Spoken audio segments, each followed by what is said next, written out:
కాజు masala curry చేస్తున్నానండి. దీనికి mushroom 200 grams, కాజు ఒక 100 గ్రామ్స్ తీసుకొని కొద్దిగా ఆయిల్ వేసి ఉప్పు పసుపు వేసి ఇలా ఫ్రై చేసుకోవాలండి. రెండింటిని మిక్సీ జార్లో 2 టమాటాలు, 4 పచ్చిమిరపకాయలు, 2 ఎండుమిరపకాయలు, కొద్దిగా ఎల్లిపాయలు, ఒక అల్లం ముక్క, హోల్ గరం మసాలా కొద్ది మిక్సీ పట్టుకోవాలండి. బాండీలో ఆయిల్ పోసి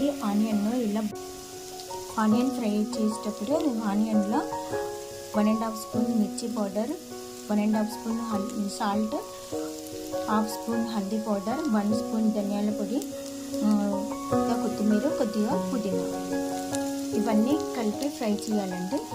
ఆనియన్లో ఇలా ఆయిల్ పైకి తేలినప్పుడు మిక్సీ చేసి పెట్టుకున్న మిశ్రమాన్ని వేసేయాలండి. ఇలా ఆయిల్ పైకి తేలినప్పుడు దీంట్లో వాటర్ వేయాలండి. కొద్దిగా కుక్ అవ్వనివ్వాలి.